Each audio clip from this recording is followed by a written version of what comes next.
ಉದ್ಘಾಟನಾ ಪಂದ್ಯದಲ್ಲಿ ಆತಿಥೇಯ ಮೆಕ್ಸಿಕೋ ತಂಡ ದಕ್ಷಿಣ ಆಫ್ರಿಕಾ ವಿರುದ್ಧ 2-0 ಗೋಲು ಅಂತರದಿಂದ ಹಾಗೂ ಮೊದಲ ದಿನದ ಎರಡನೇ ಪಂದ್ಯದಲ್ಲಿ ದಕ್ಷಿಣ ಕೊರಿಯಾ ತಂಡ ಚೆಕ್ ಗಣರಾಜ್ಯ ತಂಡವನ್ನು 2-1 ಗೋಲುಗಳಿಂದ ಮಣಿಸಿ ಗೆಲುವಿನೊಂದಿಗೆ ತನ್ನ ಅಭಿಯಾನವನ್ನು ಸ್ಟಾರ್ಟ್ ಮಾಡಿದೆ. ಇನ್ನು ಉದ್ಘಾಟನಾ ಸಮಾರಂಭ ಹಾಗೂ ಉದ್ಘಾಟನಾ ಪಂದ್ಯ ಎರಡಕ್ಕೂ ಕೂಡ ಮೆಕ್ಸಿಕೋ ಸಿಟಿ ಕ್ರೀಡಾಂಗಣ ವೇದಿಕೆ ಆಯಿತು. ಸುಮಾರು 80,000ಕ್ಕೂ ಹೆಚ್ಚು ಪ್ರೇಕ್ಷಕರು ಹಾಜರಾಗಿದ್ರು. ಆದರೆ ಎರಡನೇ ಪಂದ್ಯ ನಡೆದ ಗೌದಲಜರಾ ಕ್ರೀಡಾಂಗಣದಲ್ಲಿ ದಕ್ಷಿಣ ಕೊರಿಯಾ ಹಾಗೂ ಚೆಕ್ ಗಣರಾಜ್ಯ ಸೆಣಸಾಟದ ವೇಳೆ ಹೆಚ್ಚಿನ ಆಸನಗಳು ಖಾಲಿ ಇದ್ದದ್ದು ಕಂಡುಬಂದಿದೆ. 45,000 ಆಸನ ಸಾಮರ್ಥ್ಯದ ಸ್ಟೇಡಿಯಂನಲ್ಲಿ ಪ್ರೇಕ್ಷಕರ ಸಂಖ್ಯೆ ಕಡಿಮೆ ಇದ್ದದ್ದು ಆಯೋಜಕರಲ್ಲಿ ಕಳವಳ ಮೂಡಿಸಿದೆ. ಟಿಕೆಟ್ ದರ ಏರಿಕೆಯಾಗಿರೋದೇ ಇದಕ್ಕೆ ಕಾರಣ ಅಂತ ಅಭಿಮಾನಿಗಳು ಅಭಿಪ್ರಾಯವನ್ನು ಪಟ್ಟಿದ್ದಾರೆ. ಟೂರ್ನಿಯ ಹೆಚ್ಚಿನ ಪಂದ್ಯಗಳು ಅಮೆರಿಕಾದಲ್ಲೇ ನಡೆಯೋದ್ರಿಂದ ಟಿಕೆಟ್ ಬೆಲೆ ಗಗನಕ್ಕೇರಿದೆ ಎನ್ನಲಾಗಿದೆ. ವಿಶ್ವದ ಅತಿ ದೊಡ್ಡ ಕ್ರೀಡಾ ವೇದಿಕೆಯಲ್ಲಿ ತಮ್ಮ ದೇಶದ ತಂಡಗಳನ್ನು ಹುರಿದುಂಬಿಸಲು ಉತ್ಸುಕರಾಗಿದ್ದ ಅಭಿಮಾನಿಗಳಿಗೆ ದುಬಾರಿ ಟಿಕೆಟ್ ಬೆಲೆ ಏರಿಕೆಯಿಂದ ಬೇಸರವಾಗಿದೆ. ಇದೇ ಕಾರಣಕ್ಕೆ ಫಿಫಾ ಭಾರೀ ಟೀಕೆಗೆ ಗುರಿಯಾಗಿದೆ. ಬೆಲೆ ಏರಿಕೆ ನಿರ್ಧಾರವನ್ನ ಸಮರ್ಥಿಸಿಕೊಂಡಿರುವ ಫಿಫಾ ಅಧ್ಯಕ್ಷ ಗಿಯಾನಿ ಇನ್ಫ್ಯಾಂಟಿಗೋ ಈಗಾಗಲೇ 60 ಲಕ್ಷ ಟಿಕೆಟ್ ಮಾರಾಟವಾಗಿದೆ, ಪ್ರಪಂಚದಾದ್ಯಂತ ಇರುವ ಸಾಕಷ್ಟು ಅಭಿಮಾನಿಗಳು ಟಿಕೆಟ್ ಪರ್ಚೇಸ್ಗೆ ಮುಂದಾಗ್ತಿದ್ದಾರೆ ಅಂತ ಹೇಳಿಕೊಂಡಿದ್ದಾರೆ.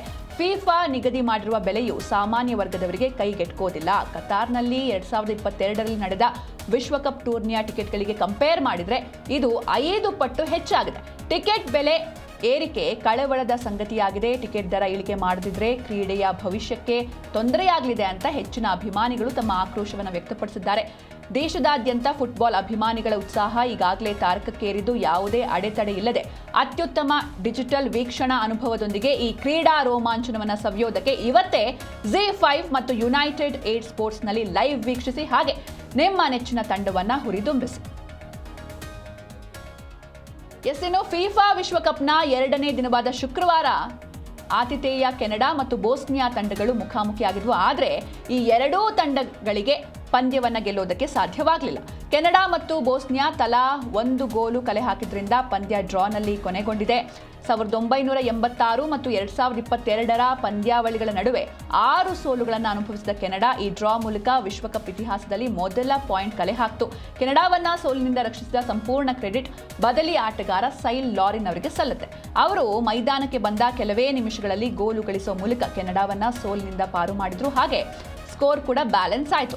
ಟೊರಾಂಟೊ ಸ್ಟೇಡಿಯಂನಲ್ಲಿ ಕಿಕ್ಕಿರಿದ ತವರಿನ ಪ್ರೇಕ್ಷಕರ ಮುಂದೆ ಆಟವಾಡ್ತಾ ಇದ್ದ ಕೆನಡಾ ಮೊದಲಾರ್ಧದಲ್ಲಿ ಹಿನ್ನಡೆ ಸಾಧಿಸಿತ್ತು. ಇದರೊಂದಿಗೆ ಫಿಫಾ ವಿಶ್ವಕಪ್ನಲ್ಲಿ ಸತತ 7ನೇ ಸೋಲಿನತ್ತ ಸಾಗ್ತಾ ಇತ್ತು. ಆದರೆ 76ನೇ ನಿಮಿಷದಲ್ಲಿ ಬದಲಿ ಪ್ಲೇಯರ್ ಆಗಿ ಮೈದಾನಕ್ಕೆ ಇಳಿದ ಲಾರಿನ್ ಉತ್ತಮ ಪ್ರದರ್ಶನ ನೀಡಿದರು. ಕಣಕ್ಕಿಳಿದ ಕೇವಲ 2 ನಿಮಿಷಗಳ ನಂತರ ಅವರು ಕೆನಡಾ ಪರ ಗೋಲು ಗಳಿಸುವಲ್ಲಿ ಸಕ್ಸಸ್ ಆದರು. ಇದರೊಂದಿಗೆ ಕೆನಡಾ ಫ್ಯಾನ್ಸ್ಗಳ ಸಂಭ್ರಮಾಚರಣೆಗೆ ಕಾರಣರಾದರು.